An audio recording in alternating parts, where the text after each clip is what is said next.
భారతదేశంలో ప్రపంచ దేశాల్లో ఉన్న నా ప్రియ సహోదరి సహోదరులకు క్రీస్తు నామములో శుభాభివందనాలు. ఈ రోజు ఒక బాధాకరమైన విషయం చెప్పడానికి మీ ముందుకు రావడానికి నేను చాలా చింతిస్తున్నాను. 2 తెలుగు రాష్ట్రాలతో పాటు దేశ విదేశాల్లో ఇప్పుడు నడుస్తున్న topic Ravan arrest. Brother Ravan ని అరెస్ట్ చేశారు. ఎందుకు అరెస్ట్ చేశారంటే మీ అందరికీ తెలుసు. ఆయన మొన్న గత వారంలో ఒక సభకు వెళ్ళి అక్కడ కొన్ని మాటలు మాట్లాడారు. అది పవన్ కళ్యాణ్ గారికి వ్యతిరేకంగా విరుద్ధంగా మాట్లాడారని, అది బాధాకరంగా ఉందని చెప్పి ఆయన మీద కేసు పెట్టారు. పవన్ కళ్యాణ్ గారు హట్ అయ్యారు. పవన్ కళ్యాణ్ ఫాలోవర్స్ జన సైనికులు ఇంకా హట్ అయ్యారు. అలా హట్ అయ్యి ఏం చేశారంటే మన రావణ్ మీద కేసు పెట్టారు. కేసు పెడితే కోర్టు బెయిల్ ఇచ్చింది. హైదరాబాద్ నుంచి ఒటావుటిన ఆయన తీసుకొని వచ్చి కాకినాడ జిల్లాలో అరెస్ట్ చేయడం, మరి కోర్టు బెయిల్ ఇవ్వడం, మళ్ళీ అరెస్ట్ చేయడం, బెయిల్ ఇవ్వడం, మళ్ళీ అరెస్ట్ చేయడం, బెయిల్ ఇవ్వడం. ఇప్పటికి ఒక 4 బెయిల్స్ వచ్చాయి.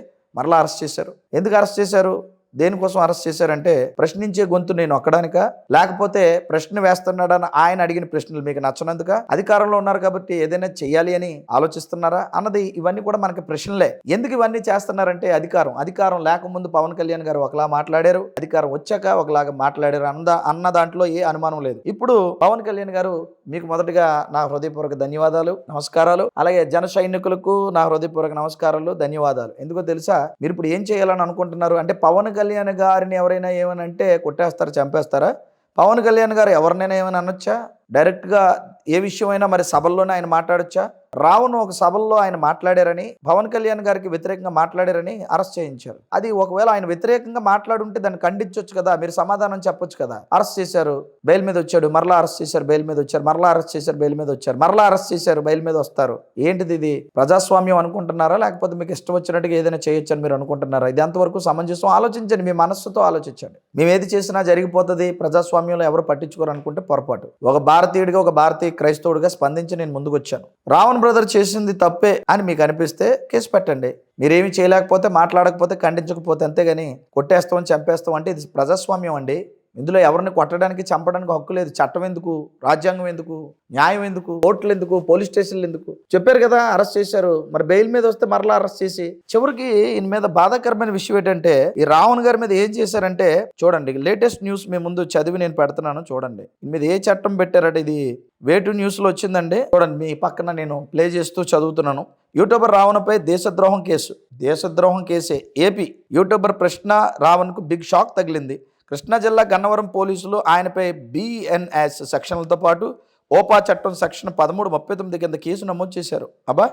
ప్రజల మధ్య విద్వేషాలు, ఘర్షణలు రెచ్చగొట్టేలా వ్యవహరించారనే ఆరోపణలతో కేసు నమోదు చేసినట్లు తెలుస్తుంది. ఉదయం నుంచి ఆయనను విచారిస్తున్నారు. విచారణ అనంతరం రావణ్ను కోర్టులో పరచనున్నారు. ఇది ఇప్పుడే లేటెస్ట్గా వచ్చిన న్యూస్. ఏమండి, దేశద్రోహం చట్టమా? అవునా? ఏం చేశాడు ఆయన? దేశద్రోహం అంటే నక్సలైట్గా మారాడా? ఉగ్రవాద అయ్యాడా? ఎవరినైనా రేప్ చేశాడా? మైనర్ బాలికని ఏమైనా రేప్ చేశాడా? ఎవరినైనా చంపేశాడా? ఎవరిదైనా దోచేశాడా? ఇక్కడి నుంచి మన భారతదేశం నుంచి కోట్ల డబ్బు బ్యాంకుల్లోంచి ఒక మోహల్ చోక్సీలాగా, లేకపోతే ఒక నీరవ్ మోదీలాగా, ఇలా కొంతమంది ఈ మనీ లాండరింగ్ చేసిన వాళ్ళు ఉన్నారు. వాళ్ళందరిలాగా ఏమైనా దోచుకొని వెళ్ళిపోయాడా? దేశద్రోహం కేసులు పెట్టవలసిన వాళ్ళ మీద కదా. దేశద్రోహం చేసి, దేశాన్ని దోచుకొని, దేశాన్ని గొల్ల చేసేసి, దేశంలో అనైతికతను తీసుకొచ్చి మతాల మధ్య చిచ్చు పెట్టే పార్టీలు, నాయకులు చాలామంది ఉన్నారు ఇక్కడ. వాళ్ళ మీద కదా కేసులు పెట్టాలి. వాళ్ళందరినీ వదిలేసి రావణ్ అనేవాడు చిన్న యూట్యూబ్ ఛానల్ నడుపుకునేవాడు. ఆయన మాటలు మీకు నొప్పి వచ్చేసాయా? యూట్యూబ్ ఛానల్ నడిపేది ఒక రావణే కాదు, రావణ్ లాంటి చాలామంది ఉన్నారు. వాళ్ళందరూ ప్రశ్నిస్తారే, రావణ్ అంటే ఎందుకు మీకు కోపం వచ్చింది? ఎందుకు వచ్చిందంటే ఆయన కొన్ని మాటలు మాట్లాడాడు. రావణ్ కొన్ని మాటలు మాట్లాడాడు గతంలో.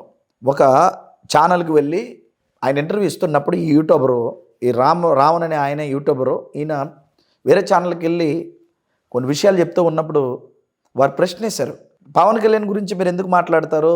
చంద్రబాబు నాయుడు గారు ఉన్నారు కదా, ఇంకా ఇతరత్ర రాజకీయ నాయకులు జగన్ గారు ఉన్నారు కదా, వీరందరి మీద ఎందుకు మాట్లాడారంటే ఆయన మంచి సమాధానం చెప్పాడు. అదేంటో మీకోసం స్పెషల్గా చూపిస్తాను. ఒకసారి రావణ్ ఏం మాట్లాడారు అని ప్రశ్నించినప్పుడు ఒకసారి చూడండి.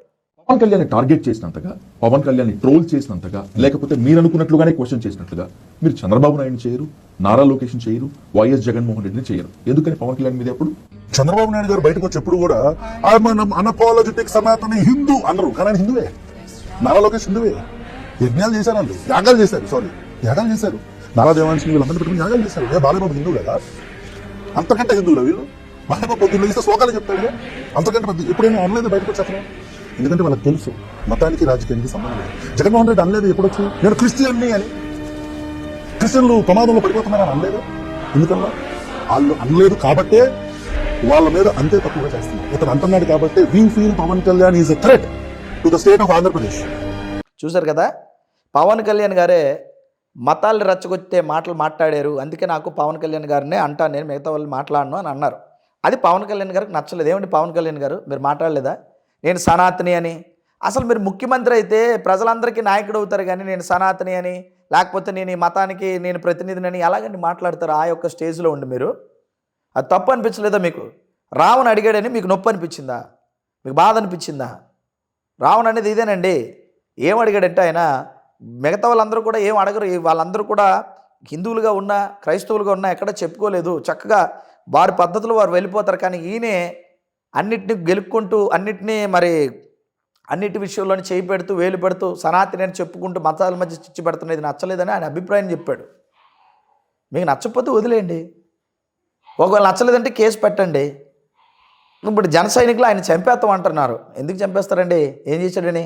దేశద్రోహం ఏం చేశాడు చెప్పండి? దేశద్రోహం చట్టం అంటున్నారు. సరే, దేశద్రోహం చట్టం పెట్టారు, ఇది నిలవదనుకోండి. దేశద్రోహం కింద చట్టాన్ని అమలు చేయాలంటే మొదట రాజకీయ నాయకుల దగ్గర నుంచి ప్రారంభం అవుతుంది. వాళ్ళు చేసిన ప్రసంగాల దగ్గర నుంచి ప్రారంభం అవుతుంది. అప్పుడు ప్రజలు అందరూ కలిసి ఒక రాజకీయ నాయకుల మీద కేసులు పెడతారు. మీరు తీసుకుంటారా? వాళ్ళు కూడా జైల్లో పెడతారా? వారు ఆడిన మాటలకి వారిని ఖచ్చితంగా అరెస్ట్ చేస్తారా? వారి మీద శిక్ష వేయడానికి ప్రభుత్వాలు సిద్ధంగా ఉన్నాయా? ఈ కోర్టుల్లోని తీర్పులు ఇవ్వడానికి మరి జడ్జిలు అందరూ సిద్ధంగా ఉంటారా? ఖచ్చితంగా ఇవ్వాలి. జడ్జిలు అందరూ ప్రజాపక్షాన్ని ఉంటారు కాబట్టి ఉంటారు, గ్యారంటీ ఇస్తారు తీర్పు. అప్పుడు వీళ్ళందరినీ అరెస్ట్ చేసి లోనేసేస్తారా? యూట్యూబర్ ఒక చిన్నోడు కదండి, వీళ్ళు ఎన్నెన్ని మాట్లాడారండి నా రాజకీయ నాయకులు, ఆహాహా ఏం మాట్లాడారు. ఇక రావణ్ ఏం మాట్లాడాడు ఆ యొక్క సభలో అంటే ఏం మాట్లాడాడు అది కూడా విందాం, ఒకసారి వినండి. నా అభిమాన నటుడు ఉప ముఖ్యమంత్రి Shri Konidela Pawan Kalyan secularism should be it should not be one way అని ఊగిపోతూ డాన్సులు కడతాడు పవన్ కళ్యాణ్. పిఠాపురంలో ఒక కుల వివక్ష జరిగితే చిన్న పిల్లల మీద ఒక లోఫర్ నా కొడుకు కుల వివక్ష చూపిస్తే పవన్ కళ్యాణ్ పిల్లల మధ్యలో గొడవ అంటాడు. పవన్ కళ్యాణ్ నా భాషని కొద్దిగా మన్నించాలి, ఎందుకంటే ఈ భాషని నేను నేర్చుకుంది పవన్ కళ్యాణ్ దగ్గర నుంచే. చెప్పు తీసుకొని కొడతా కొడకల్లారా, మతాల మధ్యలో చిచ్చు పడితే చెప్పు తీసుకొని అటు ఇటు తిప్పి మార్చి కొడతాం కొడకల్లారా. ఇది నేనల్లా, పవన్ కళ్యాణ్ అన్నాడు. అన్నాడా లేదా?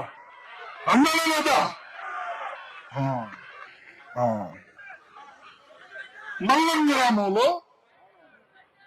ఒక కులానికి సంబంధించి ఒక కులం ఏంటి, వర్గాలను చెప్పొద్దు పేర్లు చెప్పండి అన్నారు. ఇది కూడా పవన్ కళ్యాణే. కాపు కులానికి సంబంధించిన వ్యక్తులు ఒక ఇంట్లో ఒక మనిషి చనిపోతే సామాజిక బహిష్కరణ చేశారు మొత్తం మాల కులస్తుల్ని. పవన్ కళ్యాణ్ నోట్లో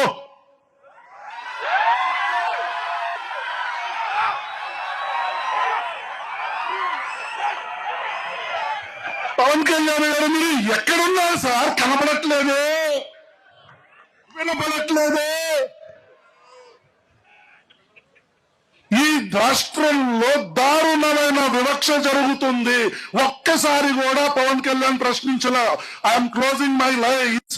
ఆ సభలో మాట్లాడిన మాట విన్నారు కదా, ఇది పవన్ కళ్యాణ్ గారు అన్న మాటే గారు అని సంబోధించారు. చక్కగానే మాట్లాడాడు.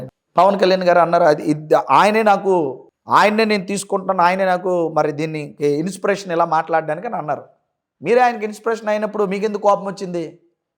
మీరే కదా ఇన్స్పిరేషన్ అయ్యారట. రావణ్ ఒక్కడికే కదా, చాలా మందికి తిరగబడుతున్న వాళ్ళకి, కొట్టేయాలనుకున్న వాళ్ళు, ఆవేశపడుతున్న వాళ్ళందరికీ కూడా ఆ జన సైనికులకి చెప్పండి పవన్ కళ్యాణ్ గారు తప్పని, చట్టాన్ని వారి చేతుల్లో తీసుకోవద్దని చెప్పండి. చట్టాలు నడుపుతున్నది మీరు కదా, సీఎం కదా మీరు, డిప్యూటీ, మీరు చెప్పాలి మరి జన సైనికులకి.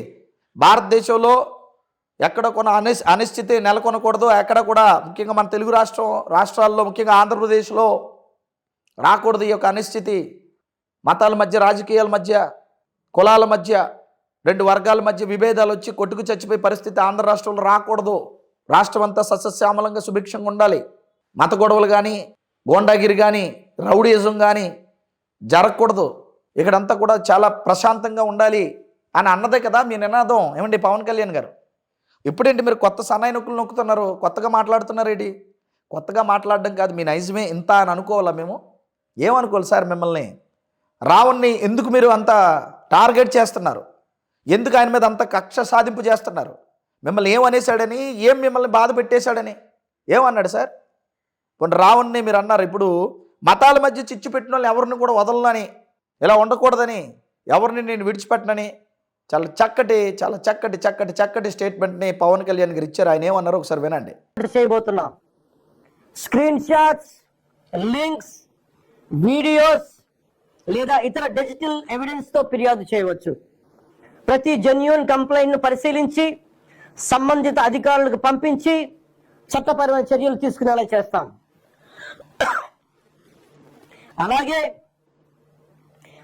పదే ఫేక్ అకౌంట్స్ ద్వారా దుర్వినియోగానికి పాల్పడుతున్న వారిని గుర్తించి వారి వివరాలని ప్రభుత్వానికి అందించాలని బాధ్యత గల పౌరులుగా కోరుకుంటున్నాను.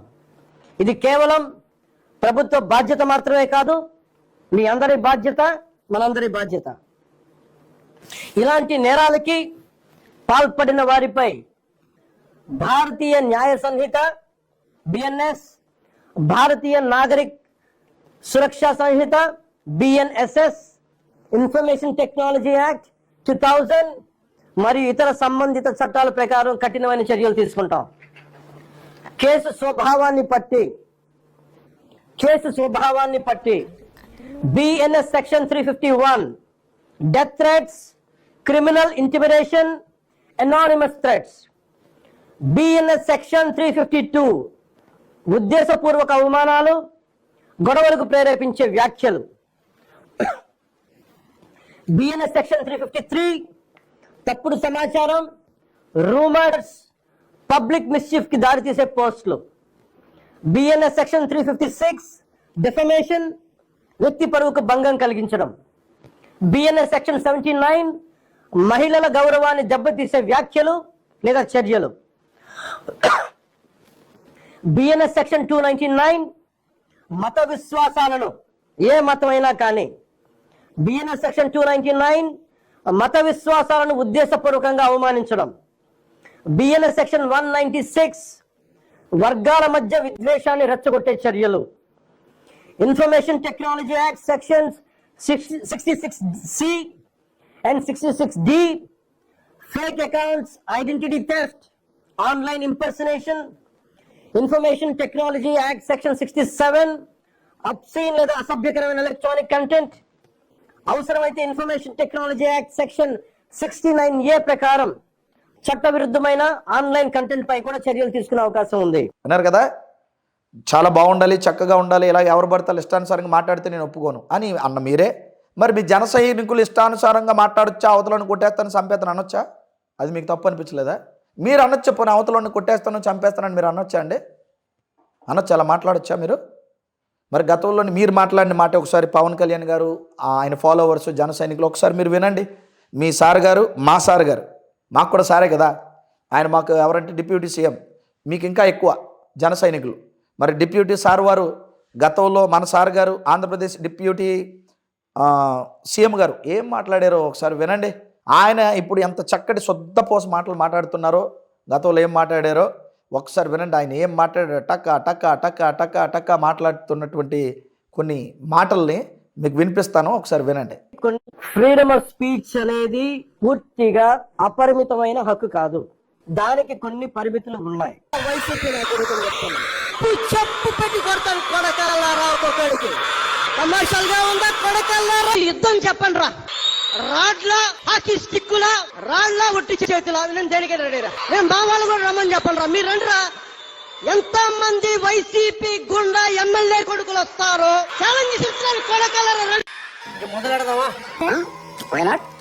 నేను ఒక మాట చెప్పానంటే తల ఎగిరిపోవాలి కానీ ఇప్పుడు నేను మాట ఒకసారి చూద్దామా? మన గవర్నమెంట్ ఫామ్ కానీ సబ్సిడీ ఇతను గెలిపించి చూపించండి. ఒక ఆడబిడ్డ మీద ఎవడన్నా ఇలా చూడాలంటే కూడా లోపల భయం రాగి అలాంటి శాంతి పడ్డారు. ఇన్ని లక్షల మందికి పథకాలకి మేము ఇవ్వడానికి మేము కూడా దారులు కనిపెడతాం. దారులు ఉన్నాయి. వాలంటీర్స్ కి చెప్తున్నాను, 5,000 వస్తే ఇంకొక 5,000 మీకు వేసి ఇచ్చే మనసున్న వాడిని. వైజాగ్ స్టీల్ ప్లాంట్ ప్రైవేట్ పరం కాకుండా కాపాడే బాధ్యత మేము తీసుకుంటాం. కాంట్రిబ్యూటరీ పెన్షన్ స్కీమ్ అని చెప్పి నేను ఒక ఉమ్మడి ఆంధ్రప్రదేశ్ రాష్ట్ర మాజీ ప్రభుత్వ ఉద్యోగి కొడుకుగా చెప్తా ఉన్నా. ప్రభుత్వ ఉద్యోగులందరికీ సంవత్సరం లోపు పరిష్కారం తీసుకొస్తాం. ఆంధ్రప్రదేశ్ లో మన ప్రభుత్వం కనుక వస్తే ఒక్కొక్కరికి 5 లక్షల చొప్పున సంపూర్ణ కుటుంబానికి 10 లక్షల ఇన్సూరెన్స్ చేయిస్తాం. నేను అందరికి హెల్త్ ఇన్సూరెన్స్ చేయిస్తాం. ఆడపిల్లల జోలికి ఎవ్వరు చెయ్య వేస్తే మీ మన ప్రాణాలకు ఎలాంటి ఇబ్బంది కలిగినా కఠినమైన చట్టాలను పట్టుకొస్తాను.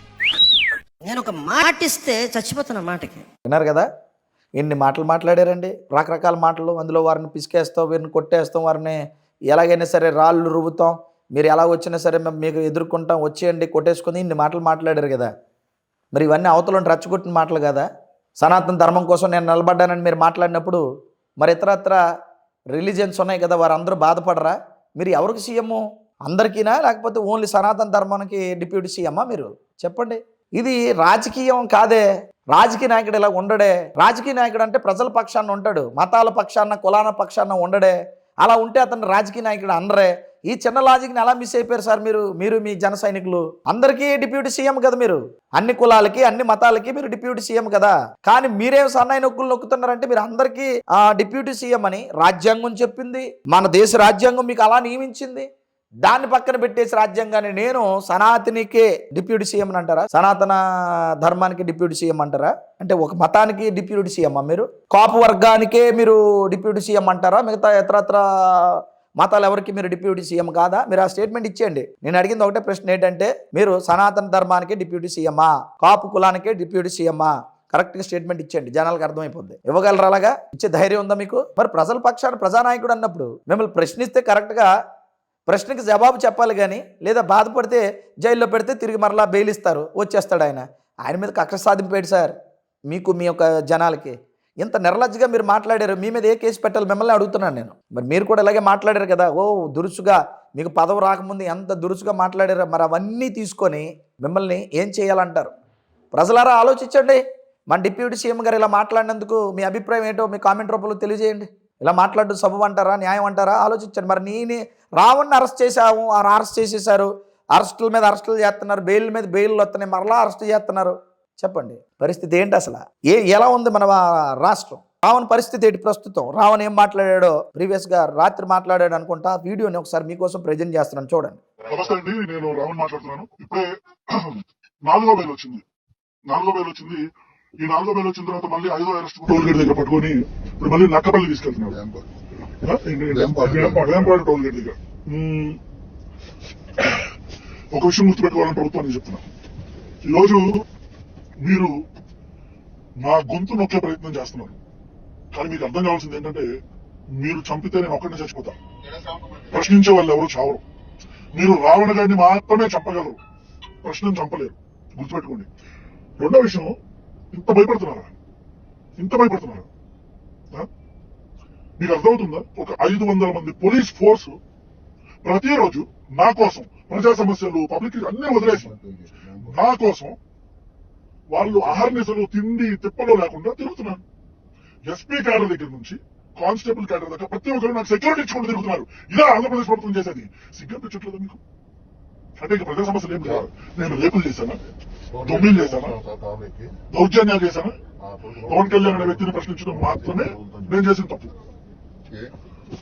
ఈ రోజుకి 4 రోజుల నుంచి నేను భోజనం చేయట్లేదు. వీళ్ళు కూడా ఈ రోజుకి 4 రోజుల నుంచి నేను అన్నం తినట్లా, మంచినీళ్ళు కూడా తాగట్లా. ఈ రాష్ట్ర ప్రభుత్వాన్ని చెప్తున్నా, మీరు చంపేస్తే పోలీస్ స్టేషన్ లో చంపేయండి నన్ను. మళ్ళీ చెప్తున్నా, మీరు నన్ను చంపేస్తే పోలీస్ స్టేషన్ లోనే నా పేక పిసుకో, గాదే సాయికృష్ణ హత్య జరిగింది కదా, ఎట్లా చంపేయండి. అంతేగాని మొత్తం వ్యవస్థని ఒక్క మనిషి కోసం ఇబ్బంది పెట్టి నా గొంతు నొక్కితేనో నన్ను చంపితేనో ఈ ప్రశ్న లాగుతాయి అనుకుంటే అది మీ పిచ్చి పొరపాటు. ఈరోజు ఎక్కడికి వెళ్తే అక్కడ అంటే ఈ రోజు బెయిల్ వస్తే ఇమీడియట్ గా ఒక కేసు, రేపు బెయిల్ వస్తే మళ్ళీ ఒక కేసు. 4 బెయిల్లు ఈ రాష్ట్ర చరిత్రలో 4 బెయిల్లు 4 రోజుల్లో వచ్చిన మళ్ళీ 5వ రోజు అరెస్ట్ అయిన ఎవడన్నాడు? Organised crimes. జనసేన పార్టీ నియోజకవర్గాల్లోనే నేను వెళ్ళటం, అక్కడికి ఆర్గనైజ్డ్ గా గుండాలు రావటం, నా మీదకి దాడి చేయడానికి ప్రయత్నించడం, పోలీసులు పాపం మహారాత్రులను మహాలక్ష్మణ అనుకుంటూ నా చుట్టుపక్కల తిరగటం. ఈ ఆర్గనైజ్డ్ క్రైమ్ అంతా ఎవరు చేస్తున్నారు తెలీదా? అంటే చంపుదాం అనుకుంటున్నారు. దానికి ఇంత మరమ్మతులు ఎన్ని ఎందుకంటున్నా డైరెక్ట్ గా తీసుకెళ్లి చంపేచ్చు కదా పోలీస్ స్టేషన్ లో. No asking you, Chandrababu Naidu గారు, నారా లోకేష్ గారు, ఆంధ్రప్రదేశ్ ఉప ముఖ్యమంత్రి, నా అభిమాన నటుడైన శ్రీ పవన్ కళ్యాణ్ గారు డైరెక్ట్ గా పోలీస్ స్టేషన్ లో చంపేయచ్చు కదా. చంపేయండి. లేదా ఈ ఆమరణ నిరాహార దీక్ష నేనే కంటిన్యూ చేసి నేనే చచ్చిపోతా. మళ్ళీ చెప్తున్నా, నన్ను పోలీస్ స్టేషన్ లోనే చంపండి, లేదా నా అంతటా నేనే ఆమరణ నిరాహార దీక్ష చేసి చచ్చిపోతా. గుర్తుపెట్టుకోండి, as a law abiding citizen I have all the rights to protest. నేను నిరాహార దీక్ష చేసే హక్కు నాకుంది. ఈరోజు నాన్ బెయిలబుల్ సెక్షన్ అన్నింటిలో కూడా నన్ను జైల్లో పెట్టి ఏం సాధిద్దాం అనుకున్నారు మీరు? బెయిలబుల్ సెక్షన్స్ అన్ని. సుగాలి ప్రీతి పాపను చంపితే ఆయన నక్కసగా అరెస్ట్ చేశారట. 500 మంది పోలీసులు అసలు ఆయన మీదే ఇంట్రెస్ట్ చూపిస్తున్నారు. ఇంకే ప్రజా సమస్యలు లేవా, నేను ఒక్కడనే కనబడ్డాను వీళ్ళకని ఆయన ప్రశ్నిస్తున్నాడు. ఆయన ప్రశ్నకి మీ జవాబు ఏంటి? డిప్యూటీ సీఎం గారు చెప్పాలి. ప్రజా సమస్యలు చాలా ఉన్నాయి, నిజమే కదా. ఏదో ఒక అనామత్తుడు కదండి రావణ్, ఒక యూట్యూబరు, ఏంటి ఆయన మాట మీకు గుచ్చుకుపోయిందా? మరి రావణ్ గొంతు నొక్కితే ఎన్నో గొంతులు లేస్తే ప్రతి ఒక్కరు ప్రశ్నిస్తారు. అప్పుడు పరిస్థితి ఏంటి? అందరినీ జైల్లో పెట్టేస్తారా? ఆంధ్ర రాష్ట్రంలో చాలామంది ఇప్పుడు మిమ్మల్ని ప్రశ్నిస్తున్నారు, సోషల్ మీడియా పరంగా వ్యక్తిగతంగా మిమ్మల్ని ప్రశ్నిస్తున్నారు. ఇది తప్పు అంటున్నారు, రావణ్ అరెస్ట్ చేయడం రాంగ్ అంటున్నారు, మీరు చేసేది తప్పు అంటున్నారు, నాతో సహా అంటున్నాను అది తప్పే. ఎందుకంటే అరెస్ట్ చేయించారు బాగానే ఉంది, మరలా బెయిల్ ఇచ్చారు, మరలా అరెస్ట్ చేయించారు, బెయిల్ ఇచ్చారు. ఎన్ని అరెస్టులు చేయిస్తారు, ఎన్ని బెయిల్ రావాలి? తప్పు కాదే తప్పు అనిపించట్లేదా మీకు? పెద్దోళ్ళు కదండి మీరు తప్పుల మీద తప్పులు చేసేసి మీరు ఇష్టానుసారంగా మాట్లాడి ఒక అమాయకుడిని, లేకపోతే ఒక ఏమీ లేనివాడిని, ఒక సామాన్యుడిని పట్టుకొని ఎంత హింసించడం ప్రజాస్వామ్యంలో ఇది న్యాయమా? అధికారం ఉందని చెప్పి ఏదైనా చేస్తారా? అధికార దుర్వినియోగానికి పాల్పడతారా? ప్రజల మీద ఇలాగే దమనకాండ చేస్తారా? గతంలో ఉన్న ప్రభుత్వాన్ని గొప్పగా ప్రశ్నించిన మీరు, మీ ప్రభుత్వం వచ్చిన టైంకి లేదా మీ ప్రభుత్వం వచ్చినప్పటికీ మీరు ఇలా ప్రవర్తిస్తారు. ఇది ఆశ్చర్యం కదా? మరి ఇది ప్రజాద్రోహం కాదా? రాజద్రోహం కాదా?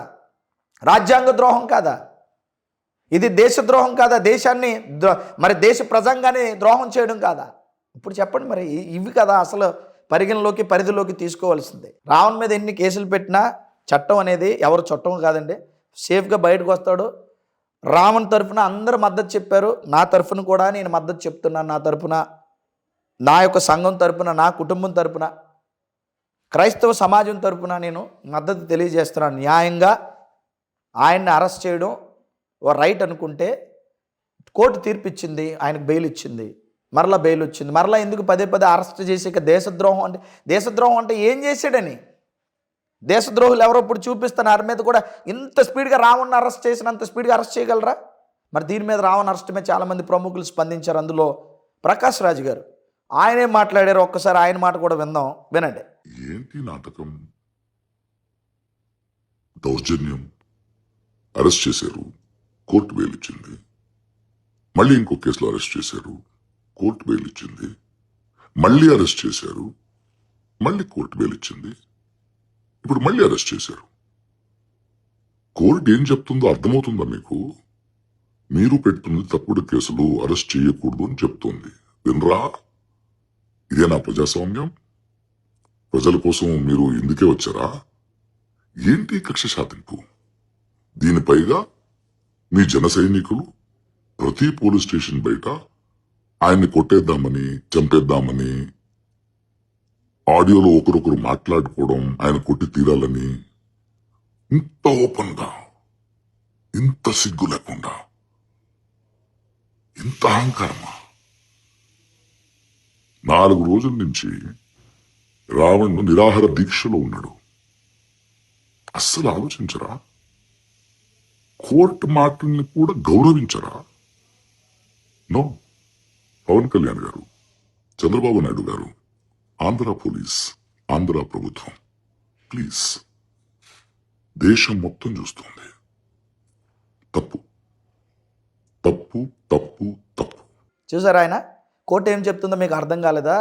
అరెస్ట్ చేశారు, బెయిల్ ఇచ్చింది, అరెస్ట్ చేశారు, బెయిల్ ఇచ్చారు, ఇస్తున్నారు. ఎందుకంటే అది పెద్ద ద్రోహం, అన్యాయం ఏం కాదు కదా. ఒకవేళ మీకు బాధ అనిపిస్తే దాని మీద ఇలా చేయడం తప్పని, మీరు పెద్దవారు కదండి, సీఎం, డిప్యూటీ సీఎం క్యాడర్లో ఉన్నవారు, మీరు ఇలా చేయకూడదు, తప్పు, ఇలా ఉండకూడదని చెప్పాలా? ఏంటిది? అందరిని అరెస్ట్ చేసేస్తారా? రేపు పొద్దున్న మిమ్మల్ని అందరినీ ప్రశ్నిస్తారు. ఆంధ్రప్రదేశ్లో ఉన్న సగానికి పైగా ఉన్నవారు మిమ్మల్ని ప్రశ్నిస్తారు. అందరిని తీసుకెళ్లి జైల్లో పెట్టేస్తారా? ఆయన అంత చక్కగా పవన్ కళ్యాణ్ గారు ఇలాగ అన్నారు, నేను అంటున్నానని అన్నాడు, మిమ్మల్ని రోల్ మోడల్ అట అన్నాడు. అలాగేంటి, నేను అలాగ అనలేదు కదా, నన్ను రోల్ మోడల్గా తీసుకోవడం తప్పు అని మీరు చెప్పాలి. అలా తీసుకోక రోల్ మోడల్గా, నేను అలాగ అన్నాను అనాలి మీరు. నన్ను రోల్ మోడల్గా తీసుకోవడం ఇది తప్పు అని అనాలి. అలాగ అనట్లేదు మీరు. ఏవో చదువుతున్నారు పేపర్ పెట్టి, ఇలా చేయకూడదు. సరే, ఇన్ని మాటలు మీరు మాట్లాడుతున్నారు, మరి మీరు మాట్లాడారు, అది మీకు తప్పు అనిపించలేదా? మీకు అనిపించలేదా? ఎవరి మీద కేసులు పెట్టాలి చెప్పాలి. ఇప్పుడు మీ యొక్క జన సైనికులందరినీ కొట్టేస్తాను, చంపేస్తాను, వాళ్ళకి ఎవరు మద్దతు ఇస్తే ఆ రావణ్కి వాళ్ళ మీద మేము దాడులు చేస్తాం అన్నట్టుగా వ్యవహరిస్తున్నారు. ముందు వాళ్ళకి చెప్పండి. మీరు మారండి సార్, మీరు బాగుండాలి, మీరు మీ కుటుంబం బాగుండాలి, మేము ఎప్పుడు మీకోసం ప్రార్థన చేస్తాం.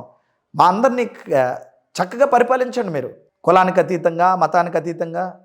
ఆంధ్రప్రదేశ్ రాష్ట్రంలో ఉన్నటువంటి ప్రజలందరినీ ఒక్కటిగా చూసుకుంటూ ఒక మంచి నాయకుడిగా మీరు ఒకవేళ మంచి పరిపాలన చేస్తే రేపు పొద్దున భవిష్యత్తులో మీరే సీఎం అవుతారేమో, డిప్యూటీ నుంచి సీఎంకి వెళ్ళిపోతారేమో. ప్రజలకు ఆ విధంగా మీరు పరిపాలన చేసి ఆ ప్రజామన్నను అందుకోవాలి. కానీ ఇలా మీరు వ్యవహరించి ఒక సామాన్యుడిని తీసుకెళ్లి జైల్లో పెట్టిస్తే మీ పరువేం కాదు సార్. మీ యొక్క డిప్యూటీ సీఎం పదవికి అప్రతిష్ట కాదా ఇది? ఆలోచించండి ఒక్కసారి ఆలోచించండి అంతే. భవిష్యత్తులో ఒకవేళ మీరు ఇలాంటి కార్యక్రమాలు చేస్తే డిప్యూటీ సీఎంగా కూడా మిమ్మల్ని ఎవరు అంగీకరించరు. తర్వాత మీకు వచ్చిన సీట్లు కూడా రావు. ఎందుకంటే మీరు ఇలాగే వ్యవహరిస్తే మేము ఎవరూ ఓట్లు వేయండి, మీకు ఎవరు ఓట్లేరు. తర్వాత మీరు మీ పార్టీ ఏమైపోతున్నా ఒకసారి ఆలోచించండి. మరి మీ యొక్క జన సైనికులు ఓట్లతో మీరు గెలిచేసామని అనుకోండి, అది చాలా పొరపాటు అండి. ఏదో పిల్లలండి, వాళ్ళు మిమ్మల్ని చూసి మీరు ఊగిపోతూ ప్రసంగాలు ఇస్తే వాళ్ళు కూడా రెచ్చిపోతూ ఏదో అంటున్నారు. ఎవరి పిల్లలు? వాస్తవాన్ని ఆలోచిస్తే ఊగిపోవడం వేరు, పరిపాలన వేరు. చూసారా, మీరు గతంలో పోస్టులు లేదంటే ఈ యొక్క మీరు అధికారంలో లేనప్పుడు, ఆ పోస్టులో మీరు లేనప్పుడు చాలా ఊగిపోయారు. పోస్టులోకి వచ్చిన తర్వాత చాలా ఆలోచిస్తున్నారు మీ పదవిని ఎలా కాపాడుకోవాలని. చూసారండి, పదవి అంటే అంత విలువైనది. మరి విలువైన పదవిలో ఉండి ఇంకొకరి మీద మరి మీరు మీ అధికారాన్ని, మీ అధికార జులుని చూపిస్తానంటే ఎంతవరకు సమంజసం ఆలోచించండి. సో చివరికి ఒక మాట చెప్తాను మీకు, పవన్ కళ్యాణ్ గారికి అలాగే జన సైనికులకి. మనమందరం భారతీయులు, మనమందరం ఆంధ్రప్రదేశ్ వాసులం కదా, తెలుగు రాష్ట్రాలకు సంబంధించినటువంటి తెలుగు బిడ్డలం. మనమందరం చక్కగా అందరూ కలిసికట్టుగా జీవనం సాగించాలి, మన రాష్ట్రాలని అభివృద్ధి పరుస్తూ మన దేశ గౌరవాన్ని నిలబెట్టాలి. ఇది కదా మన అందరూ కలిసి చేయవలసిన పని. అది మానేసి ఎందుకు సార్ ఇలాంటి పనికిమాలిన పనులన్నీ, దీనికి ఇంత టైం పెట్టడం, ఇన్ని మాట్లాడడం, ఇన్ని వీడియోలు మీ మీద రావడం, ఇంతమంది యూట్యూబ్లో లేకపోతే ఈ సోషల్ మీడియాలో మీ గురించి మాట్లాడడం అవసరం అంటారా? రావణ్ జోలికి వెళ్లకుండా విడిచిపెడితే చాలా సంతోషం సార్ మా అందరికీ. వదిలేండి, ఎందుకది పెద్ద విషయంగా, చాలా చిన్న విషయం అది. ఓకే, ఇకపోతే మీరు నిజంగా అరెస్ట్ చేయించాలంటే ఒక వెధవ, ఒక పనికిమాలిన వాడు మతాల మధ్య చిచ్చు పెడుతూ క్రైస్తవుల మనోభావాల్ని దెబ్బతీసి మైనార్టీస్ మీద ఇష్టానుసారంగా మాట్లాడుతున్న ఒక పిచ్చుకొక్క కూడా ఉన్నాడు. ఆడిని ఇమీడియట్గా రావణ్ని ఎలాగ అరెస్ట్ చేశారు అలాగే ఆడిని అరెస్ట్ చేయండి. ఆడు ఏం కోతలు కూశాడు ఒకసారి మీకు వీడియో వినిపిస్తాను, అందరూ చూడండి, వినండి. వీడెవడో చూడండి, వీడెవడో. ఏసు ఎవడికి పుట్టాడో తెలుసా? ఏసు చవట, ఆడు ఎవడో పుట్టాడో తెలీదు. ఆ నాన్న పేరు చెప్పగలవా నువ్వు? బైబిల్లో చూపించగలవా? బొక్కడా బైబిల్? బొక్కేం కాదు, బొక్కలో బైబిల్. అది ఒక వ్యభిచార పుస్తకం, పబ్లిక్ లో ఇస్తున్నా. ఇలాగా ఏందో ఆ 2 సెక్కలకి సున్ని ఎందుకు? ఇలాగా సున్ని ఎవరు వేసుకుంటారా? మగోళ్ళ ఆడోళ్ళ? బొక్కడా బైబిల్ పబ్లిక్ లో చెప్తా. విన్నారు, చూశారు కదా, వీడు మత పిచ్చుకొక్క. ఈ రాధా మనోహర్ దాస్ అనేవాడిని ఎందుకు అరెస్ట్ చేయట్లేదు? మరి ఇక్కడే మీ ప్రభుత్వం దుర్వినియోగం అవునట్టుగా కనపడట్లేదా? మీ ప్రభుత్వాన్ని దుర్వినియోగం చేస్తున్నట్టుగా, మీ యొక్క పదవిని దుర్వినియోగం చేస్తున్నట్టుగా, లేదా మీ అధికారాన్ని దుర్వినియోగం చేస్తున్నట్టుగా కనపట్టలేదండి? ప్రజలందరూ చూస్తున్నారు. వీడిని ఇమ్మీడియట్గా అరెస్ట్ చేయండి. రావణ్ని ఎలాగైతే అరెస్ట్ చేశారు, వీడి మీద అన్ని కేసులు పెట్టి, ఈడు దేశద్రోహి, ఈడు మతద్రోహి, వీడి మీద పెట్టండి కేసులు. ఇలాంటి వాళ్ళు చాలామంది ఉన్నారు. మీకు ఎన్ని కావాలి ఎవిడెన్స్ నేను ఇస్తాను. నాకు కింద ఫోన్ నెంబర్ ఉంది, ఫోన్ చేయండి. ఎన్ని కావాలి ఎవిడెన్స్, ఎన్ని కావాలని ఇస్తాను ఇలాంటి వాళ్ళ మీద. ఎందుకు సార్ ఇది మన దేశానికి, మన రాష్ట్రానికి శ్రేయస్కరం కాదు. ఒక యూట్యూబర్ మాట్లాడారు, చేతనైతే సమాధానం చెప్పండి, లేదా కామ్గా ఉండండి. మీరు కక్ష సాధింపు చర్యలు తీసుకుందామంటే ఇది ప్రజాస్వామ్యం. ప్రజలు గట్టిగా బుద్ధి చెప్తారు. తర్వాత మీరు మీ పదవులు మీరు ఎవరు కనపడరు. పదవులు అన్నీ శాశ్వతం కాదు. అసలు పదవులు ప్రభుత్వాలు ఏవి ఉండవు. ప్రభుత్వాలు మారిపోతాయి, పదవులు మారిపోతాయి, ఆ పదవుల్లో ఉన్న నాయకులు మారిపోతారు. కానీ ప్రజాస్వామ్యం ఎప్పుడూ ఉంటుంది, ప్రభుత్వం ఎప్పుడూ ఉంటుంది, రాజ్యాంగం ఎప్పుడూ ఉంటుంది, చట్టం ఎప్పుడూ ఉంటుంది. చట్టం తన పని తను చేసుకుంటూ వెళ్ళిపోతుంది, రాజ్యాంగం తన పని తను చేసుకుంటూ వెళ్ళిపోతుంది. వీటన్నిటికంటే ప్రాముఖ్యంగా ప్రజాస్వామ్యం వారి పని వారు చేసుకుంటూ వెళ్ళిపోతారు. తర్వాత కనుమరుగైపోతారు. మీలాంటి నాయకులందరూ కూడా ఆలోచించండి. ప్రజాస్వామ్యం గొప్పది, ప్రజలుంటేనే నాయకులుగా మీరున్నారు. అంతేగాని అలాంటి ప్రజల మీద జులుం చలాయించి అధికార దుర్వినియోగం చేసి మీరు గద్దెనెక్కిన తర్వాత ఇష్టానుసారంగా ప్రవర్తిస్తారంటే ప్రజలు కానీ, అలాగే ఈ చూస్తున్నటువంటి ప్రజానికం కానీ, మీడియా కానీ, అలాగే నాయకులు కానీ, అధికారులు కానీ అందరూ ఉన్నారు కదండి. అందరూ చూస్తున్నారు ఏం చేస్తున్నారు. దయతో ఈ యొక్క భయంకర వాతావరణానికి ఇంకా పులి స్టాప్ పెట్టి చల్లబరిచి మన రాష్ట్రంలో సస్యశ్యామలం ఏర్పడాలని అలాంటి వైపుగా ఆలోచన చేసి అలాంటి కార్యాచరణ చేయండి, అలాంటి ప్రభుత్వాన్ని నడిపించండి, అలాంటి నాయకత్వం చేయండి. దేవుడి చిత్తమైతే ఈ విషయమై మరొక వీడియోని చేయడానికి నేను సిద్ధంగా ఉన్నాను. అది చేసి మీ ముందుకు తీసుకొని వస్తాను. ఎవరు చింతించవలసిన అవసరం లేదు. బ్రదర్, మీ ఆరోగ్యం జాగ్రత్త. రావణ్ గారు, మీరు ఇంకా మంచి కార్యక్రమాలు చేయాలి కాబట్టి మీరు నిరాహార దీక్ష చేసి మీ ఆరోగ్యాన్ని క్షీణింప చేసుకొని మీరు ఎమోషన్లో మిమ్మల్ని ఏదో చేసేస్తారు, నన్ను చంపేయండి అని అంటారు. ఎవరు సార్ మిమ్మల్ని చంపుతారు? ఎందుకు చంపుతారు మిమ్మల్ని? ప్రజల కోసం మీరు నిలబడ్డారు. దేవుడు మిమ్మల్ని కాపాడుతారు. ఎవరు మిమ్మల్ని ఏం చేయలేరు. దేవుడు మిమ్మల్ని దీవించును గాక. Thank you all. God bless you.